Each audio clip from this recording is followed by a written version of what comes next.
Right, not a great deal to be excited about or even chat about with regards to Celtic at the moment, but one thing we can do, guys, is look to the future. It's about the only thing that's keeping me sane with regards to Celtic at the moment. We're going to chat about three players in particular who may or may not be part of Celtic's future. Leigh Griffiths, Ryan Christie and Karamoko Dembele, because I believe, John, there's been a few developments with regards to these players' contracts, maybe different contract ends to what we believed prior to this week.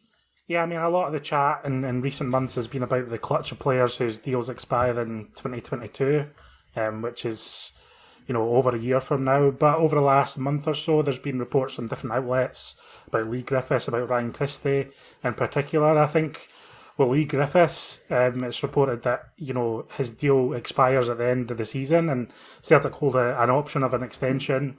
John Kennedy confirmed that in a press conference too, so there's something to that. And it's also been reported that Celtic have to make a decision on that pretty quickly. So Friday, yeah, apparently so. That's what the papers say anyway, but sometimes the papers are wrong, we know that. And Ryan Christie, over the weekend, reported by the Scottish Mail on Sunday, I think, that his contract could, in fact, be up at the end of this calendar year, at the end of 2021, which is fairly unusual, but not completely unheard of. Some fans may remember, a few years ago, that was the situation with James Forrest, and he ended up renewing and obviously staying at the club. But we're in this situation with Christie now. The Euro's coming up.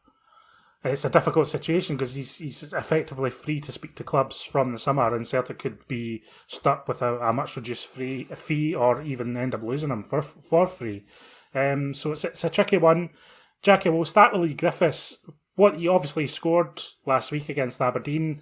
What do you make of his current situation at the club? Yeah, I think that obviously looking at the reports and seeing with John Kennedy talking about his contract, it's obvious that the club has the option to take up the option in the last year, which I think is quite a difficult thing when you've not got the manager in place or the people in place for next year just now. So, I would think that the club would possibly take that option up, and maybe look if he's not going to play, especially the uncertainty, and obviously Kamala's left as well. I think it'd be worth keeping him at the club for another year. I agree with that. I mean, obviously Kamala's left for New York Red Bulls officially, and Edouard's expected to leave too. Ayete's not really doing the business, and Facundo Bayo's out on loan, probably not going to return and play for Celtic again. He's been linked with a move to Tunisia. So for me, Hamish, keeping Griffiths around as a squad option at least seems viable and probably sensible. Going to disagree because I don't think there can be a place for Leigh Griffiths at Celtic next season. I take the point about there not being many options there at the club, and those options are going to be depleted even further when Edouard moves on and Bayo probably moves on permanently. Klamala's obviously left, but I just don't think Leigh Griffiths has earned a shot at Celtic next season under a new manager. You continually hear people saying, but he scores big goals in big games at big moments. He hasn't actually netted more than 9 league goals since 2017. So in the last 4 seasons, the highest league total he's managed is 9, which, 9 for a Motherwell or a St Mirren striker is a decent total. But for Leigh Griffiths playing for Celtic, 9 goals, and that's the most he's managed in the last 4 seasons. When you consider all the success Celtic have had in that time, I don't think is particularly good. He hasn't earned a shot under a new boss for me. Now, I know that's not my place to say, that's a new boss's place to say, and it's Celtic's place to say. But for me, we've carried players like Griffiths for too long. Tom Rogic, Scott Brown, you could argue. Scott Bain, we've maybe even had in the team for too long when, their best days are beyond them. And this has to be a clean break for me. Do you not think you're essentially saying here that we'd need to sign 4 strikers then? Because if you look at the clutch, but if you look at the clutch of strikers that we've got, who else is going to score 9 goals? And I know it's only 9 goals, but who else is going to score that amount of goals apart from Edouard at Celtic right now?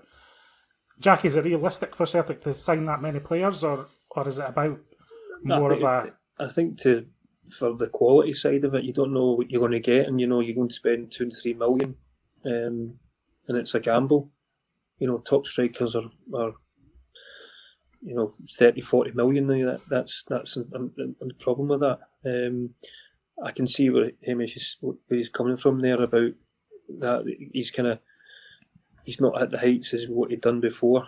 But to replace him, this year you'd think would be quite simple because he's not contributed the way you would have liked, in terms of his fitness and games that he's missed. But it is difficult to go and just, go and buy 3 strikers without spending a lot of money now, and that's the issue you've got.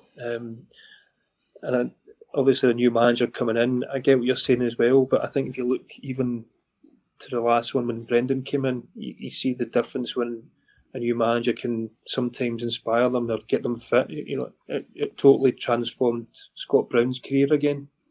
At that point, I thought Scott was kind of coming to the end of it with Celtic, with Ronnie, and then Brendan comes in and rejuvenates him, and it has some fantastic years.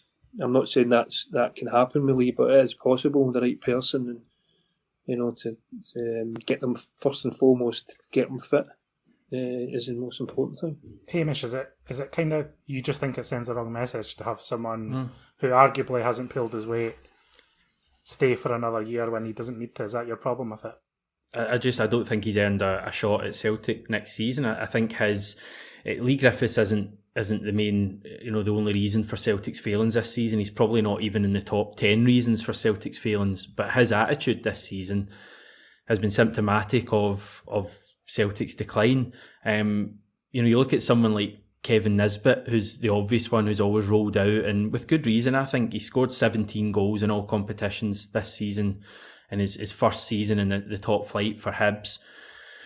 I mean, would he not be a more viable option for both next season and subsequent years after that? He's 10 years younger than Leigh Griffiths, probably, give or take. 5, I think. But yeah, I get your point. Do you not think someone like that, Jackie, would be a better option than Leigh Griffiths, or could you have both at the club? I think you could have both, but I think part of the problem this year is you've had too many as well.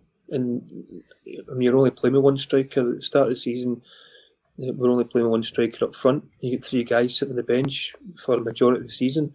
How do they get fit? There's no reserve games. There's been no... And obviously, as a professional, the most important thing is they should have themselves ready and fit and sharp for games. But, in terms of sharpness, I think you could see that in the last number of weeks. Even the Falkirk game when Griffiths played, normally a fit Griffiths would have scored probably 3 or 4 in that match. He's clearly lacking game time. Same with Kamala when he's played, Ajeti, 3 of them, even to extent Edouard. Looks like because he's not played week in, week out, for a while. Confidence as well, he's looked a bit lethargic at times. I think obviously it's trying to rotate the squad and rotate the strikers as best you can. I think you need 3 maximum. I don't think you need 4 main strikers. You need backup. A good backup. Would Leigh be happy with backup? I think that's where he's been struggling. He's used to being the main striker and playing every week, and that's where he keeps his fitness up. And this year he hasn't. He's not been fit from the start. From day one, yeah. Yeah. I mean, Hamish. Right, we'll move on to Ryan Christie. We know your thoughts on Ryan Christie, Hamish. I might surprise you here, John. I might surprise you. I think, my thoughts on Ryan Christie. I think he could be decent under a new manager. I think he's the kind of guy who's got all the raw talents you look for. Now, I know a lot of people watching this may disagree with what I'm about to say, given how he's performed this season, but he does have a good appetite to play. He does have a good, good dig in him. He does have a good engine. He does have a real good technique, a quality left foot most of the time. I think what lets him down is his decision making and just his poise at times. Everything seems to be 100 mile an hour when you just want to say to him, just take a deep breath and calm down. But I think he's the kind of guy under a new manager who will want to develop him and hone his game that could be a good player. We had a bit of an exclusive on the channel way back, even before Eddie Howe, I think, was being mentioned as a Celtic boss, from John Hughes, who said that Eddie Howe wanted Ryan Christie at Bournemouth when John Hughes was his manager at Inverness. So obviously we don't know yet whether Eddie Howe will be coming to Celtic or not, but I would suggest that if Eddie Howe did come in, he could be the perfect kind of manager to get good stuff out of Ryan Christie there. There's a player there for me, Jackie. We've just not seen it enough this season. Yeah, I agree. I think there's times before this season he's looked a lot better. His decision making at times has kind of let him down. I think, when he's looking for a shot that's maybe not been on, or putting someone else through or slipping somebody else in. And again, part of that could be the position that he's been playing. He's not been a settled position. What is his best position? I think sometimes maybe as a number 10. Then you've got Rogic. They've been fighting for all the same areas. Turnbull. So, but I do think he has ability. Yeah, I do think there's potential there to be better. I think this season he's not hit the heights that he has before, but a lot of that's been. I agree with what you're saying. He's been rushing things, and maybe they are not thinking. They are just thinking about scoring. Or, in fairness, he scored a fantastic goal against Aberdeen and Hampden as well, and Hearts. Hearts, sorry, yeah. So yeah, I do think there's a player there, maybe with the right person coming in that could improve him. I mean, Christie for me is a player who can get you 15 goals a season, in a decent season, which is invaluable, added to your normal firepower up front.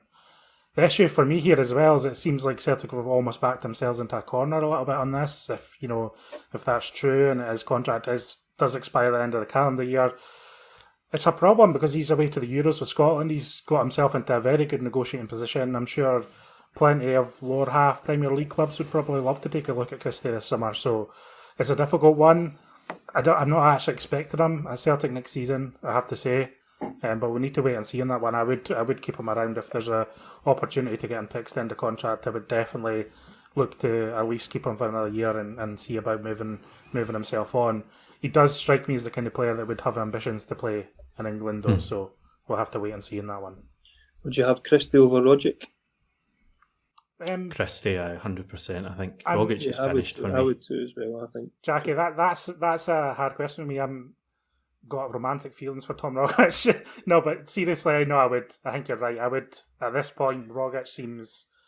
If Rogic is at Celtic next season, we're as well just packing up everyone and going home, because that cannot be allowed to happen. I mean, I love Tom Rogic as well, but he cannot be at Celtic next season under a new manager. I agree. Again, it just comes back to sending the right message about what we want from the Celtic squad. And there's an element, I do love Griffiths as well, there's an element, are these guys going to have the fitness to go again hard again for the league title this season? And for me, the jury's out, so I would rather move them on, to be honest. Right, Karamoko Dembele, shall we chat about him? He's just turned 18 in the last couple of months. Is he good enough? Is my question, because everyone seems to kind of just automatically assume that Karamoko Dembele is the next big thing and he's going to be a superstar, and that may be the case. I'm not convinced I've seen anything of him yet to suggest he could be a good Celtic player even next season. You two have been kind of disagreeing with me so far, so does anyone want to disagree with that? Take me up on that one.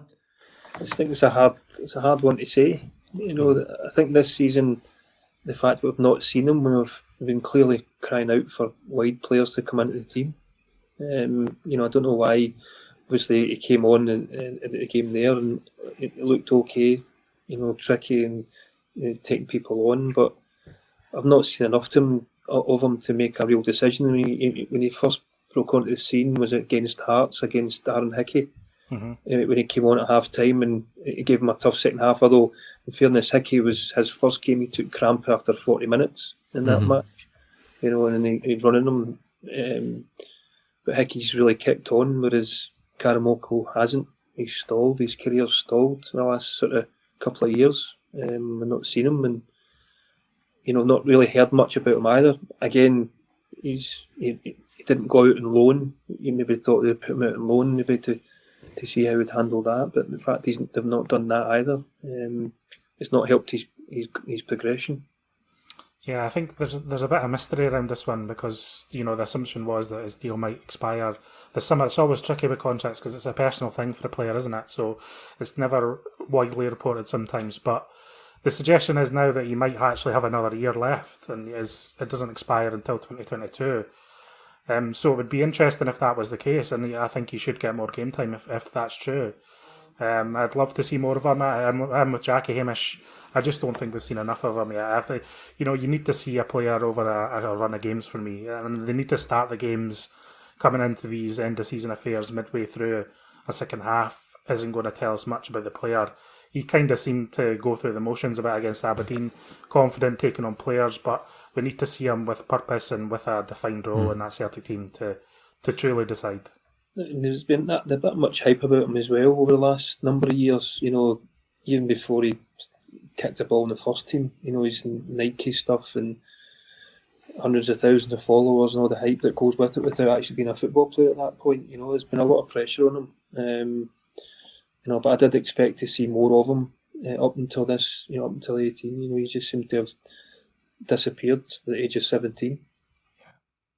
Do you think he sees, maybe players he's playing with at international level with England or fellow teenagers, players like Billy Gilmore at Chelsea and that, and wonders, A, why am I not playing in the English Premier League, and B, why am I not playing at all? Why am I, spending my whole time on the bench? Does that come into it at all? Yeah, you'll see that. I mean, Gilmore broke on the scene with Lampard, but we've not seen much of him of late. He's been sort of in and out. But again, we spoke about this before. I mean, the pressure that's on the team, and they've not been really given any young lads apart from Welsh that's came in and stayed in the team. There's not been a lot of youth being given a chance. With the pressure that's on them at the moment. And Welsh has had to stay patient as well. I mean, he's in his early, he's 20 or 21 now. He's had to wait years for an opportunity, and it all came to run along at the same time over the last 12 months. Interesting stuff. There was a similar one with a young lad that was here before that went and left the club. Remember, Farouz? Islam Farouz, yeah. Yeah, there was a lot of hype around him as well, and he left and went down south, and I don't know what he's doing now.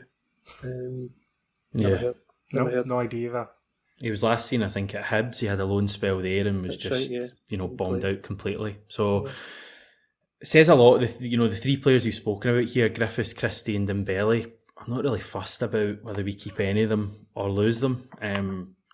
Maybe I'm just, completely immune to everything with regards to Celtic at the moment, and I just don't feel anything. But hey ho, we'll move on, guys. It's been a pleasure. We're going to chat about the kind of meaningless derby at Ibrox later in the week, so stay tuned for that. Remember to subscribe to the channel if you've not done it yet. Thanks for watching, and we'll speak to you soon.